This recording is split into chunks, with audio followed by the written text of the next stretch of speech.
Season 1 of Outlander begins in 1945, where the nurse Claire Randall reunites with her husband Frank after they both spent years apart serving the British Army in World War II. During a trip to Inverness, Scotland, while Frank is recounting history with his old friend Reverend Wakefield, Claire visits the standing stones of Craignadoon and is transported back in time to 1743. While there, she falls in with a group of Highlanders from the Clan Mackenzie. The group is led by War Chief Dougal Mackenzie, who was also brother to the Mackenzie clan's laird, Colum Mackenzie. Also in the group are the boisterous best friends Angus and Rupert, the lawyer Ned Gowan, the kind-hearted and brave Jamie Fraser, the nephew of Colum and Dougal who takes a liking to Claire, and Jamie's godfather and closest friend Murtagh. Dougal's men are all Jacobites, men supporting the movement to restore the Scottish allied House Stuart to the British throne, and so they spend their time trying to rally support through money and soldiers to their rebellion. This rebellion means that the Highlanders are constantly pursued by the British Redcoats, led by the viciously cruel Captain Jack Randall, an ancestor of Claire's husband Frank. Jack has a history with Jamie, having previously violently lashed him, covering his back in scars. When Jack demands the British Claire be turned over to the Redcoats, Dougal tells her the only way to protect her is to make her fully Scottish, which could only be done by marrying a true Scot. And so Claire is forced to marry Jamie, and though at first this is simply an arrangement to ensure Claire's protection, the pair quickly fall madly in love. When Claire reveals to Jamie that she is from the future, he believes her and takes her back to Craignadoon to return to her original time and her original husband. Instead, Claire decides to stay in 1743 to be with her true love, Jamie. She also warns Jamie of her knowledge from the future, that the Jacobite rebellion will fail and their army will be defeated in the catastrophic Battle of Culloden. Elsewhere, Claire also meets and befriends a woman named Galis, who is the pregnant mistress of Dougal Mackenzie. Galis is plagued with rumors of being a witch, but Claire discovers that she is actually also a woman from the future. When a young woman named Larry, obsessed with Jamie since she was a child, accuses Claire and Galis of witchcraft, the two women are put on trial. Galis is found guilty, and the last Claire sees of her, she's carried away to be burned at the stake. Jamie then takes Claire to his family home of Lallybrook, where his sister Jenny has married his childhood best friend Ian. Jamie and Claire make an attempt to live a happy, simpler life, but that all comes to an abrupt end when Jamie is captured by the Redcoats. And so Claire teams up with Murtagh, Dougal, and the others to storm Wentworth Prison and save her love. While in prison, Jamie is cruelly tortured and assaulted by Jack Randall before his friends arrive to save him. In Jamie's rescue, Jack is attacked and left for dead. Knowing that Lallybrook was no longer safe for them, Jamie, Claire, and Murtagh set sail for France, where Jamie's wealthy cousin will take them in.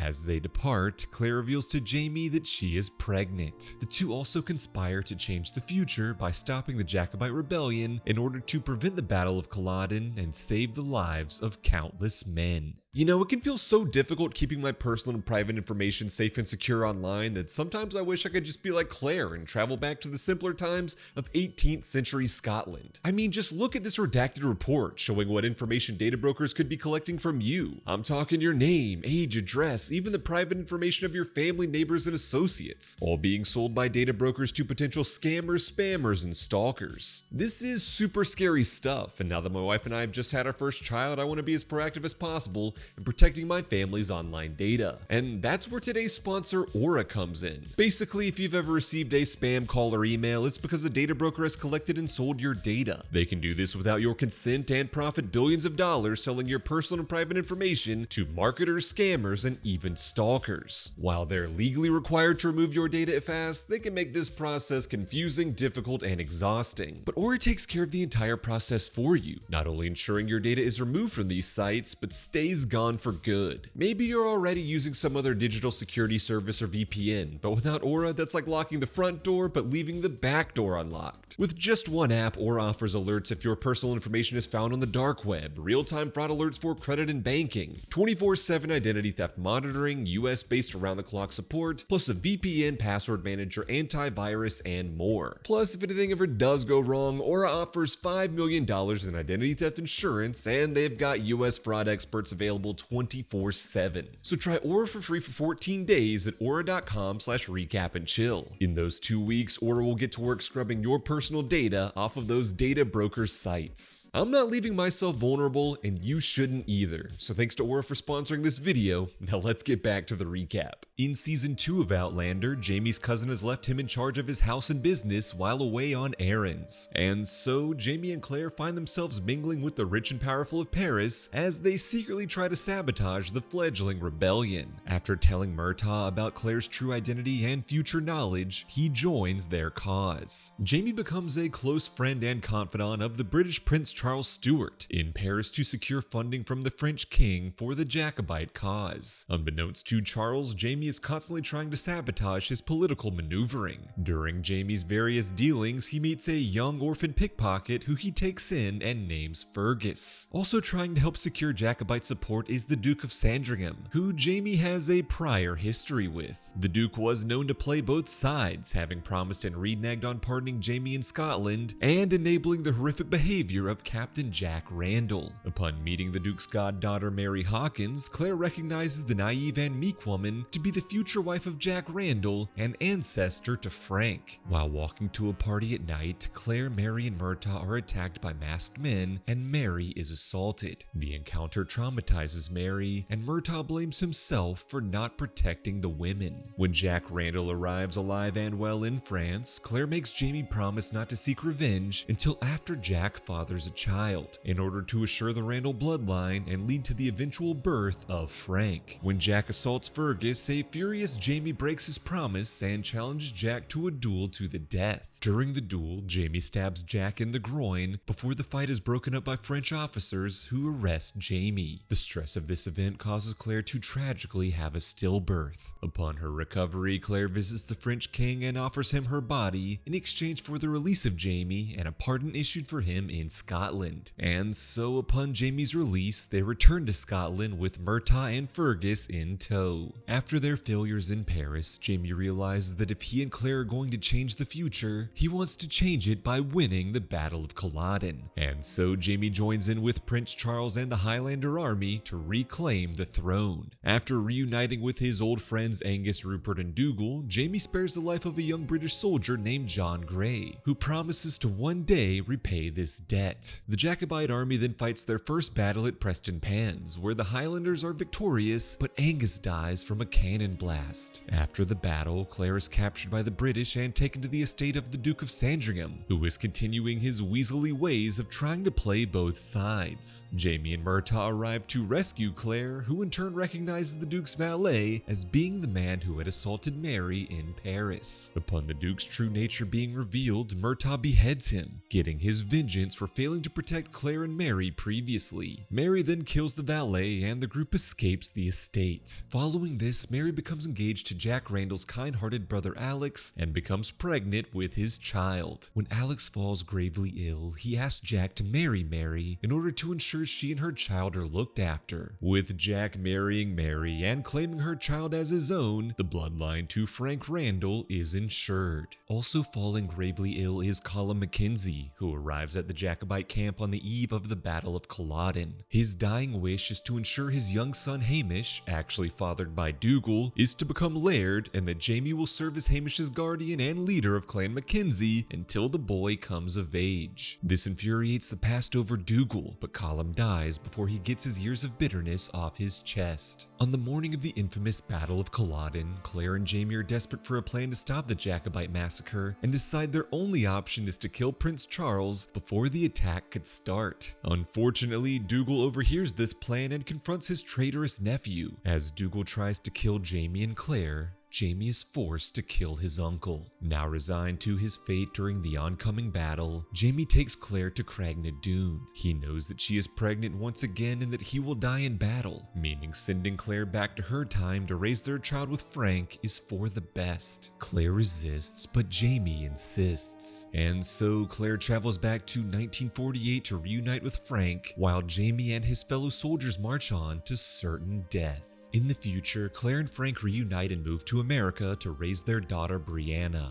20 years later, Frank has died in a car crash and Brianna is now an adult with no idea that her real father is a Scottish Highlander from the 18th century. Upon the news that Frank's old friend Reverend Wakefield has died, Claire and Brianna travel back to Inverness. Brianna strikes up a relationship with the Reverend's adopted son Roger, revealed to be the descendant of Dougal and Galus, who gave birth before being burned at the stake. With Roger's help, Brianna finally learns the truth of her lineage. At first, Brianna is upset with Claire for lying to her entire life, but when Roger discovers that Jamie actually survived the Battle of Culloden, Brianna forgives her mother and gives her blessing for Claire to travel back in time to reunite with her true love. Season 3 of Outlander begins with the Battle of Culloden. The Redcoats decimate the Jacobite army as Claire foretold, but Jamie does receive a small victory on the battlefield, crossing paths with Jack Randall and killing the villain once and for all. A critically injured Jamie is then rounded up with the rest of the wounded, including Rupert, to be shot by the British soldiers. And while all of Jamie's comrades, including Rupert, are killed, Jamie is saved by Lord Melton, whose younger brother is John Grey, the British soldier that Jamie had previously spared. To repay that debt, Lord Melton spares Jamie's life and returns him home to Lallybrook. Jamie spends the next several years in hiding and mourning Claire as the Redcoats continue their search for the infamous Red Jamie. When British soldiers confront Fergus over Jamie's whereabouts, the young boy refuses to comply and has his hand cut off in retaliation. Jamie helps tend to Fergus's wound and resolves to have his sister Jenny turn him over to the British to protect his family and allow them to receive the hefty reward money placed on his head. Upon his capture, Jamie is sent to Ardsmuir prison, where other Scottish soldiers, including Murtagh, are being held. Luckily for Jamie, the now adult Lord John Grey is placed in charge of the prison. John and Jamie become friends, and John even develops romantic feelings for his prisoner. Eventually, the prison is shut down, with Murtagh and the rest of the prisoners being sent to America to serve as indentured servants for 14 years. John decides to help his new friend and parole Jamie, sending him to work for the Dunsany family at the Hellwater estate. As the years pass, Jamie becomes a faithful servant of the Dunsany family, who are unaware of his true identity as a leader in the Jacobite rebellion. The eldest Dunsany daughter, Geneva, becomes engaged to an old earl whom she doesn't love, and upon discovering Jamie's true identity, blackmails him into taking her virginity. Geneva then marries the earl, but becomes pregnant with Jamie's child. Months later, Geneva dies in childbirth, but has a son named Willie. The earl wants to kill the child due to it being a bastard, so Jamie kills the earl to save his son. To reward Jamie for saving the baby, the Dunsany family offers Jamie a full pardon, which he at first refuses in order to continue working at Hellwater Estate to be near the son no one knows is his. As several more years pass, Willie's resemblance to his father grows more obvious, and Jamie makes the difficult decision to accept his pardon and leave the estate. Lord John Grey, realizing the truth, marries Geneva's sister Isabel and promises his friend Jamie to raise the boy well. As more years pass, Jamie finds himself living in Edinburgh under the name Alexander Malcolm. He runs a smuggling operation and owns and operates a printing press business, which also secretly prints and distributes treasonous writings. Working under his employ are the now adult Fergus and young Ian, son of Jenny and Ian. And that's where Jamie is when Claire finally travels back in time to reunite with him. The two lovers fall right back into their old ways and recount to each other everything that's happened to them over the last 20 years. Claire tells Jamie about their daughter Brianna, and Jamie confesses to Claire that he had fathered his son. But just as it seems that they are going to happily settle into their new lives together in Edinburgh, the villainous customs officer Sir Percival sends his men to investigate Jamie's business, finding his treasonous pamphlets and burning the business to the ground. And so, Jamie and his family return home once again to Lallybrook. Upon their arrival, it's revealed that Jamie had recently married Larry, the young woman who's been obsessed with him for decades. In the intervening years, she's been twice widowed, so Jamie agreed to marry her to provide for her and her two daughters, Joan and Marcely.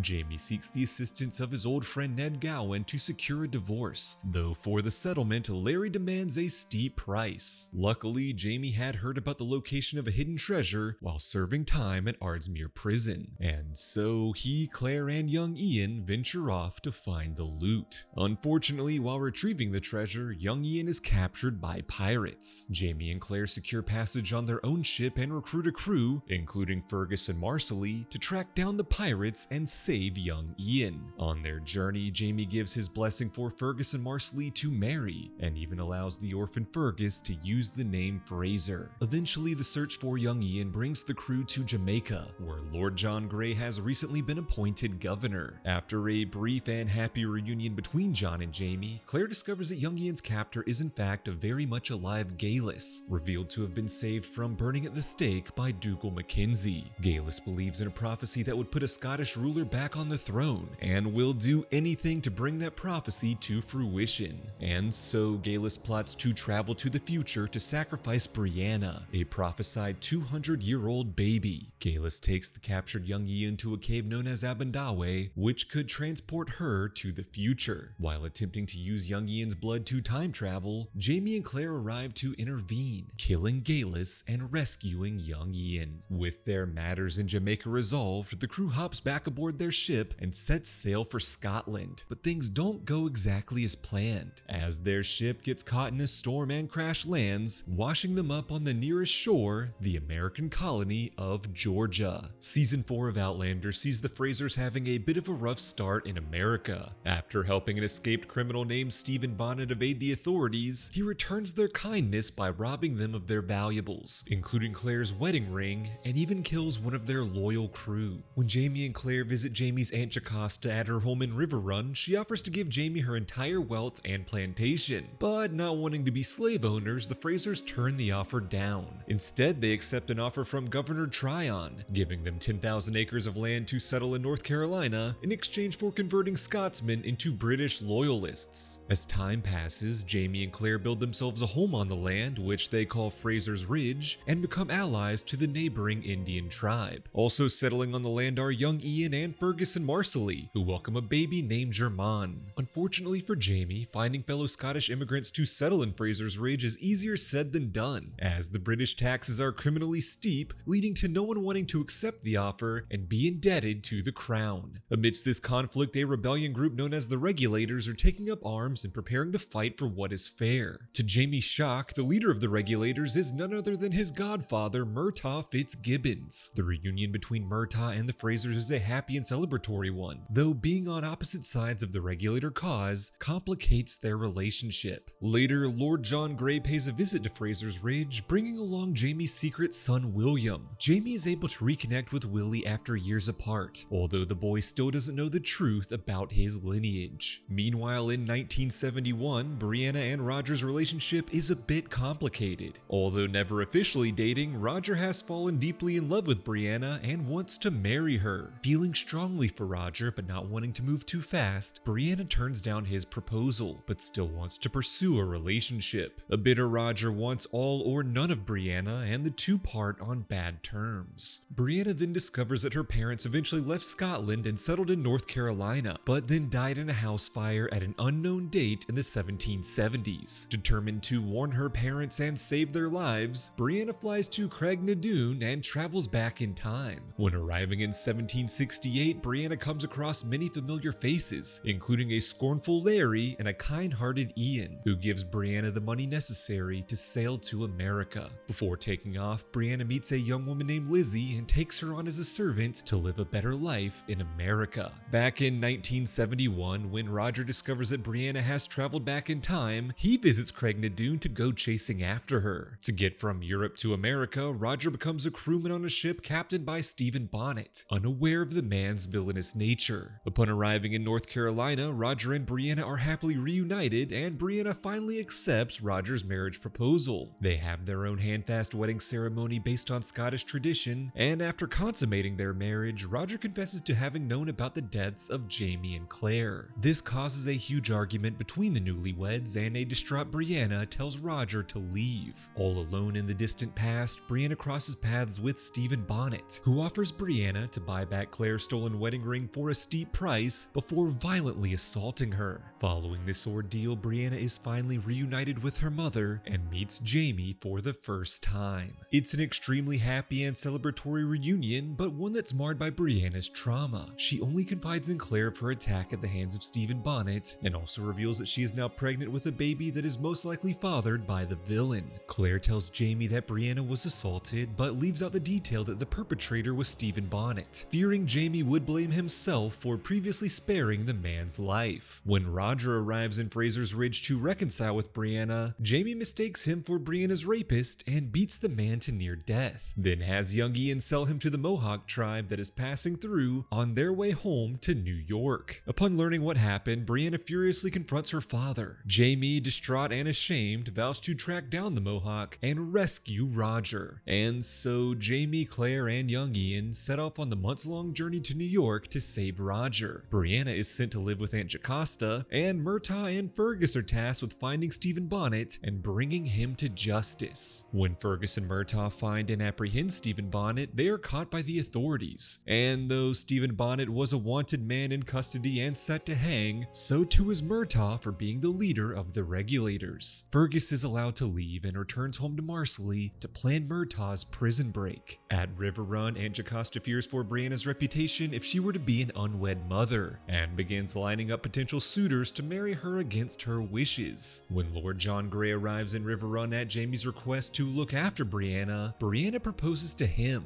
trusting her father's faithful friend to keep her safe and away from other suitors while her parents sought to bring her true husband Roger back to her. She also resolves to not be ruled by vengeance and has John take her to Stephen Bonnet's prison so she can forgive him. After discovering that he had fathered her child, the imprisoned Stephen Bonnet offers Brianna some gems to pay for the child's upbringing. But just as Brianna and John are paying Stephen a visit, Fergus and a crew of Regulators break into the prison to set Murtaugh free. As the group escapes, they set off explosives to help cover their tracks, leaving Stephen Bonnet's fate amongst the wreckage unknown. Meanwhile, Jamie, Claire, and young Ian are in the midst of a months-long journey to rescue Roger from the Mohawk. Along the way, Claire learns about Ottertooth, a now-deceased member of the Mohawk tribe that had traveled back in time with other Native Americans from the future in an attempt to rally their ancestors against European settlers. Upon arriving at the Mohawk camp, young Ian emotionally decides to trade himself to free Roger. As Jamie and Claire leave with a battered and bruised Roger in tow, young Ian is forced to go through the Mohawk Gauntlet, which he passes and is accepted into the tribe as a full member. On the journey back to North Carolina, Claire informs Roger that Brianna had been assaulted by Stephen Bonnet and that she may be pregnant with his child. Roger, needing time to process whether or not he wants to stay in the 18th century to raise a baby that might not be his, decides to part ways with Jamie and Claire to give the situation some thought. At River Run, Brianna gives birth to a son, Jemmy, but is heartbroken when her parents arrive without Roger. As the group prepares to return to Fraser's Ridge, Roger arrives at River Run, professing his love for Brianna and accepting the baby as his own, no matter who the biological father is. But of course that happiness can't last forever, as Jamie receives a letter from Governor Tryon instructing him to find and kill Murtaugh, leader of the Regulators. In season 5 of Outlander, Brianna and Roger officially get married, but the celebrations are short-lived for the Fraser family, as Jamie is called on by Governor Tryon to join the English army and lead a militia to hunt and kill Murtaugh and the Regulators. Jamie rallies a Scottish militia and appoints Roger as his captain, all the while urging Murtaugh to flee for safety. But Murtaugh is an idealistic man who continues to rally his Regulator forces against the British. Murtaugh also tries to convince Jocasta to marry him, but despite her love for Murtaugh, she marries a more suitable match instead.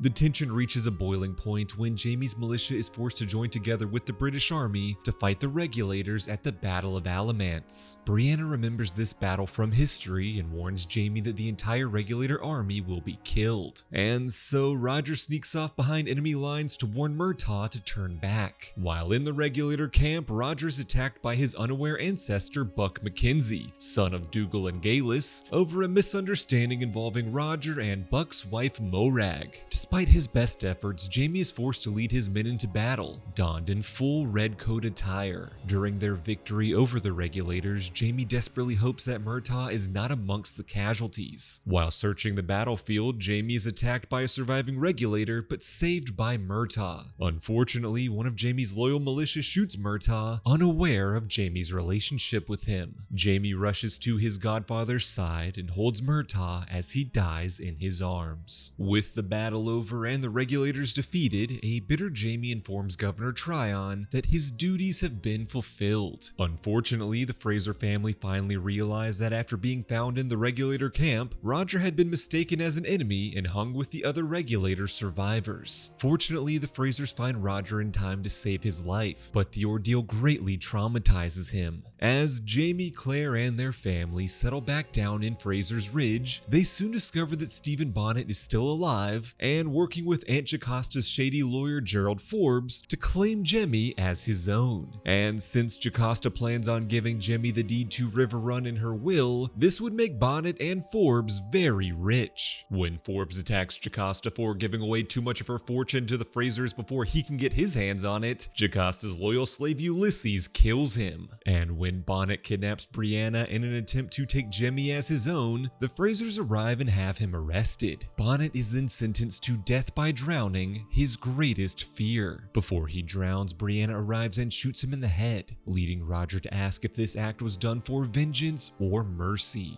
Meanwhile, Claire tries to bring medical practices from her time to the 1700s. She successfully develops penicillin, has modern needles and syringes crafted, and trains Marcelly on how to be a doctor. Amidst this, Claire begins to write medical advice under the pseudonym Dr. Rawlings that goes against the common practices of the time. Eventually, Claire's advanced medical advice accidentally spreads to the local newspapers. Young Ian returns home to Fraser's Ridge, having left the Mohawk tribe after losing his wife. Happy for his safe return, the Frasers finally reveal to him that Claire, Brianna, and Roger are from the future. Now that Jemmy is old enough for his parents to confirm his ability to time travel, Brianna and Roger say their goodbyes to Fraser's Ridge and head off to a nearby group of standing stones. Though strangely, when Roger, Brianna, and Jemmy attempt to pass through the stones, they fail. And so Roger and Brianna take this as a sign that they are meant to remain in the 1700s. As they return to Fraser's Ridge to reunite with their family, they discover that Claire has been kidnapped. A local man named Lionel Brown had gathered his men to kidnap Claire after discovering that she was the mysterious Dr. Rawlings. They strongly oppose the anachronistic advice which goes against their beliefs and gives autonomy to women. Amongst Lionel's group is a man named Wendigo Donner, who was amongst the group of Native Americans that had traveled back in time with Ottertooth. Claire begs for Wendigo to save her, but he refuses out of fear for his own safety. Lionel's men viciously gang rape Claire before Jamie arrives with the men of Fraser's Ridge to save her. They slaughter Lionel's men and take the leader back to Fraser's Ridge for questioning. While there, Marcelly uses the medical knowledge taught to her by Claire to kill the villain. As the season comes to a close, Jamie takes Lionel's body to his brother Richard. While Richard acknowledges that Lionel got what he deserved, he also threatens that Jamie will suffer the consequences for his actions. In season 6 of Outlander, as Jamie tries once again to live peacefully with his family on Fraser's Ridge, he is called on by the British to serve as an Indian agent to ensure the Native Americans fought for the king in the upcoming Revolutionary War. Wanting freedom and knowing how the war will one day end in the favor of the Americans, Jamie also contemplates working with the Sons of Liberty in secret. To win the Indians over to the British side, Jamie and young Ian deliver guns and ammunition to the Cherokee tribe. Along the way, Ian finally reveals the true reason he left the Mohawk tribe. During his time with the Indians, he had fallen in love with a Mohawk woman named Emily. After miscarrying 2 of his babies, the tribe believed that it was because Ian wasn't truly one of them. And so, Emily began a relationship with Ian's best friend in the tribe. Back at Fraser's Ridge, a man named Tom Christie, who had been imprisoned with Jamie at Ardsmuir Prison years prior, arrives to settle down with his son Alan and daughter Malva. The Christies immediately have friction with the Frasers, as Tom is a religious zealot and believes that Claire is a witch. Despite this, Malva takes an interest in Claire's medicines. Meanwhile, Claire is still traumatized by her experiences at the hands of Lionel Brown and his men, and has concocted ether to help her cope and sleep. Elsewhere in Fraser's Ridge, Fergus and Marcelly have a baby, Henri Christian, who is born with dwarfism. Fergus becomes a drunk and blames himself for not saving Claire and Marcelly from Lionel Brown, believing the attack led to the child's affliction. Jamie gives his depressed adopted son an emotional and inspiring speech, helping lift Fergus's spirits and become resolved to lead his family well. In turn, Fergus decides to open a print shop in Philadelphia, inspired by Jamie's own profession as Alexander Malcolm years prior. And so, Fergus, Marsley, and their children depart Fraser's Ridge. Meanwhile, Brianna discovers that she is pregnant with her second child, while Roger feels called to become an ordained minister. When Roger discovers a hereditary trait in Jimmy, he realizes that he is actually the boy's biological father, and not Stephen Bonnet as he and Brianna had feared. Brianna's friend Lizzie marries both twin brothers Josiah and Kezzy after falling in love with them and becoming pregnant with one of their babies. And the pregnancies of Fraser's Ridge don't end there, as Malva becomes pregnant and claims that Jamie is the father. Claire stands by her husband to refute this claim, but the people of Fraser's Ridge stand behind the Christies. To cope with the stress, Claire continues to medicate with ether, which proves disastrous when Malva is mysteriously murdered. Everyone believes Claire to be the killer, and her new ether addiction leads Claire to fear she might have in fact done it. Jamie helps Claire cope with her trauma and see that she wasn't capable of murdering Malva. As the season comes to a close, an angry mob led by Richard Brown comes to arrest Claire and Jamie. Young Ian and the newly armed Cherokee rescue Jamie, and the group then head off to find and save Claire. In season 7 of Outlander, as Jamie and young Ian attempt to rescue the imprisoned Claire, it is actually Tom Christie who surprisingly saves her. Tom confesses to Claire that he has fallen madly in love with her, then lies about being responsible for his own daughter Malva's death in order to exonerate Claire. With Claire finally returned home safely, Jamie carries out his own act of vengeance, murdering Lionel Brown and tasking young Ian and the Cherokees to slaughter the villain's men. Alan Christie then arrives at Fraser's Ridge and confesses to being the true murderer of Malva. He had been in love with his sister and gotten her pregnant, but she continued having affairs with several other men to cover up the baby's true lineage. Alan devised a plan to blame Jamie for assaulting Malva, after which they could run away and be together, but Malva refused, not wanting to tear the Fraser family apart. And so, a bitter Alan murdered Malva. And before he can bring harm to anyone else, young Ian shoots him dead. Meanwhile, Lord John Grey arrives in town with the now adult William, the secret son of Jamie. John and Jamie agree to continue keeping the boy's lineage a secret, as Jamie is a rebellious Scottish immigrant sympathetic to the American Revolution, while William is a proud redcoat soldier of the British Army. Brianna gives birth to her and Roger's daughter Mandy. Unfortunately, Claire discovers that Mandy has been born with a life-threatening condition that only modern medicine can heal. And so Brianna and Roger bid an emotional farewell to Jamie and Claire to return with their children to the 20th century. As time passes, Wendigo Donner eventually arrives at Fraser's Ridge to steal gemstones from Claire in order to finally return to his home in the future. But as Wendigo and his allies confront Claire, they accidentally spill her supply of ether, which ignites in flames and explodes the Fraser's home. Wendigo is killed in the blast, and Jamie and Claire's home is burned down, though they both escape with their lives. While assessing the remnants of his home, Jamie discovers that residents on Fraser's Ridge, the Bugs, have stolen his valuable Jacobite gold. While investigating the thievery, young Ian accidentally kills Mrs. Bug. Overcome with grief, he offers to allow her husband Archbug to kill him, but Arch refuses, instead vowing to one day take the thing that Ian loves most. In 1980, Mandy is fully healed by modern medicine, while Brianna and Roger discover a 200-year-old chest stored for them by Jamie filled with letters. One of those letters from Jamie reveals that he has stashed his gold away for them to find and used to provide for their family. To honor her father, Brianna makes plans to buy and restore the original Fraser family home in Lallybrook. Back in the past, William falls off his horse and seriously injures his arm. Young Ian finds the injured soldier and takes him to Dr. Denzel Hunter, who saves William from a deadly infection.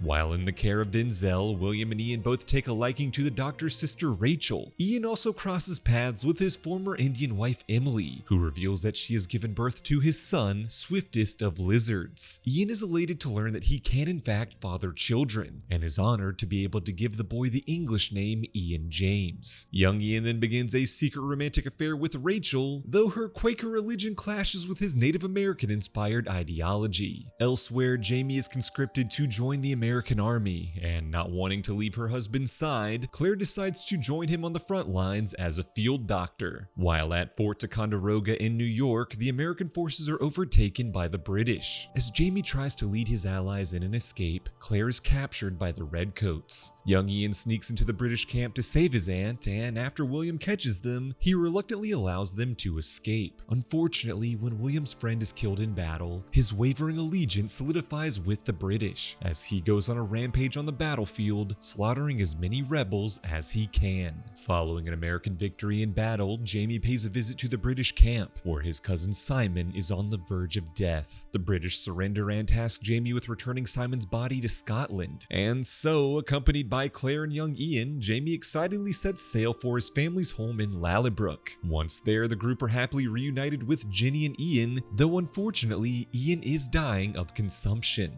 Although Claire finally reveals to Jamie's sister and brother-in-law that she is a time traveler from the future, not even her knowledge of modern medicine can save Ian's life. Jenny and the dying Ian encourage young Ian to return to America to reunite with his love Rachel. Claire accompanies him, having received a letter from Lord John Grey asking for her assistance in healing his wounded nephew Henry. Jamie stays behind to be by his lifelong friend Ian's side as he passes, gives him a proper burial, then sets off to Paris on a mission for the American Army. In Philadelphia, Claire successfully heals Henry, while Lord John Grey announces his resignation from the British Army. Claire also befriends Henry's new rebel spy girlfriend Mercy, helping her deliver letters for General George Washington. As young Ian races to reunite with Rachel, Archbug returns to finally get his revenge. As Bug attempts to kill Ian, William intervenes to kill the man and return the favor of saving Ian's life. Ian and Rachel then profess their love for each other, vowing to find a way to make their seemingly incompatible lives work together. The lovers then discover that they will soon be having a baby before happily getting married in front of their family and friends. Unfortunately, Lord John Grey then receives word that Jamie's ship was lost at sea on its way back to America, with no hope for survivors. As the heartbroken Claire grieves her husband, British soldiers arrive to arrest her for aiding rebel spies. In order to protect Claire, John insists that they get married. In their grief, the unlikely newlyweds drunkenly sleep together, imagining each other as Jamie. In the 1980s, Roger and Brianna have settled into their new lives while raising their children, Jimmy and Mandy. Unfortunately, Brianna's conniving colleague Rob Cameron discovers Roger's diary, detailing his time-traveling exploits and the existence of the Jacobite gold. And so, Rob kidnaps Jimmy in the hopes of taking the gold for himself. Roger's ancestor Buck McKenzie arrives from the past, having accidentally stumbled through the Standing Stones. Fearing that Rob had taken Jimmy through the stones, Roger teams up with Buck to venture into the past and save his son. Unfortunately, the pair go back too far in time, meeting younger versions of Jamie's father Brian and Buck's unaware parents Dougal and Galis. While searching for Jemmy, Roger discovers that his own father Jerry, who had been declared missing in action during World War II and therefore absent from his childhood, had somehow also traveled back in time. Roger emotionally reunites with his father and sends him back through the stones before continuing the search for his own son Jemmy. Unfortunately, Roger is unaware that Rob Cameron never actually took Jemmy back in time. Instead, he confronts Brianna in 1980, demanding she turn over the gold or never see her son again. Brianna manages to subdue Rob and flee with Mandy, who uses a strange psychic connection with her brother to find and save Jemmy. Brianna then travels with her children back to the past to reunite with Roger, where the family contemplate whether or not they should return to 1980 or instead travel back to reunite with Claire. Meanwhile, Claire and John are shocked and elated when Jamie suddenly returns alive and well, explaining that he never actually boarded the sinking ship. William then interrupts the reunion, having overheard that Jamie is his biological father. William is devastated by this revelation, rebuking John for lying to him his entire life. Before this family dispute can be resolved, soldiers arrive to arrest Jamie for his aid of the Americans, forcing him to take John as a fake hostage to flee. Once the old friends reach safety, John shamefully confesses confesses his and Claire's grief-stricken drunken hookup. A furious Jamie attacks John and allows him to be captured by British soldiers who suspect him to be a spy for the Americans. After John is sentenced to hang, the sympathetic Denzel helps him escape. Jamie then meets with General George Washington to inform him that the French have agreed to support the Americans against the British in the Revolutionary War. As thanks, Washington names Jamie as an official general in the Continental Army. As Jamie heads off to war, Claire decides to join him on the front lines once again. On the eve of battle, Jamie and Claire dine with George Washington, and the French Marquis de Lafayette are given an original Betsy Ross American flag and toast to their future victory.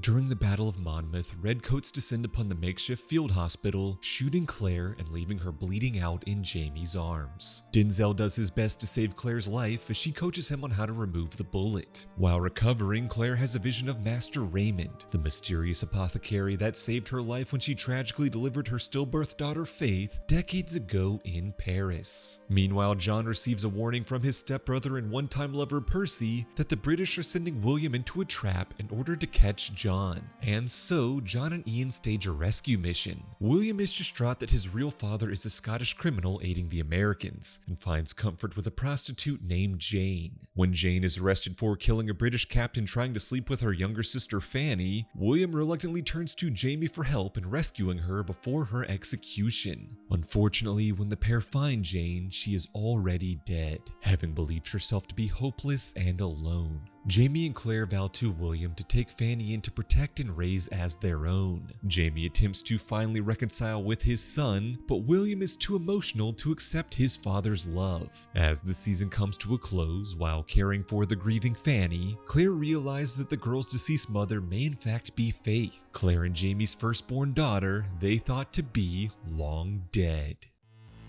Thanks for watching this video. Make sure to subscribe to the channel for more content like this, and why not check out this recommended video while you're at it.